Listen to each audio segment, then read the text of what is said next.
Ready হয়ে এখন সবাই মিলে যাব মন্দারমণির মার্কেটে আর একটুখানি বিচের হাওয়া খেতে। এদিকে আমিও রেডি হয়ে গেছি, শিনু পাপাকেও রেডি করে ওর পাপার কাছে দিয়ে দিয়েছি।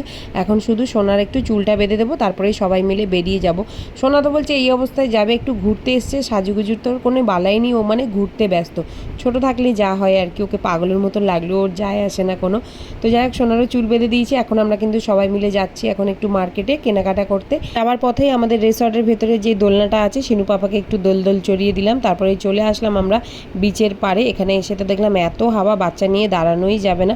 আর আমাদের হোটেলটা দিয়ে বেশি দূরেও না, আর গাড়ি থাকলে বেশি সুবিধা হয়, বাচ্চাদের এখানে একদম দাঁড় করানো যাবে না। তাই চলে আসলাম একটু কেনাকাটা করতে। সোনার তো যেখানেই যাবে বায়না শুরু, মাম্মা এটা কিনবো সেটা কিনবো। আগে তো ওই যে অরুণ আইসক্রিম একটুখানি খেয়ে নিল আর কি, পাউচটা। তারপর সবাই মিলে খেলাম চায়ে চিনি ছিল না, সেটাই আমি বলছিলাম। তোমাদের আমার মন্দারমণির ব্লগগুলো কেমন লাগছে কমেন্ট করে জানিও। চলে এসেছি দেখো বাচ্চাদের খেলনার দোকানে। এখান থেকে শিনু পাপার জন্য এই একটা খেলনা কিনেছি আর সোনার জন্য এই একটা খেলনা কিনেছি।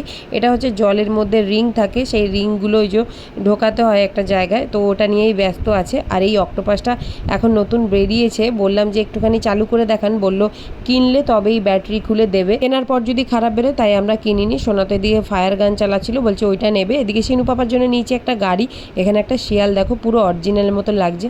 সোনা তো হাত দিয়ে পুরো ভয় পেয়ে গেছে। তারপরে খেলাম সবাই মিলে ফুচকা ভুট্টা, এগুলো খাওয়া দাওয়া করে চলে এসেছি রুমে। আমি তো আমার জন্য কিছুই কিনতে পাইনি, বাচ্চা কাচ্চা থাকলে নিজেদের কেনাকাটা হয় না। দেখা যাক, কালকে আবার একবার মার্কেটে যাবার কথা আছে। এদিকে রুমে এসে তো দেখলাম শিনু পাপা দেখো ওই বড়দিদির কোলে শুয়ে বিস্কিট খাচ্ছে আর হাওয়া নিচ্ছে, আর এদিকে সোনা কিন্তু ফোনে গেম খেলছে। ততক্ষণেই চলে এসছে বাচ্চাদের খাবার আর কি, ডাল ভাত আর মাছ ভাজা দেওয়া হয়েছিল।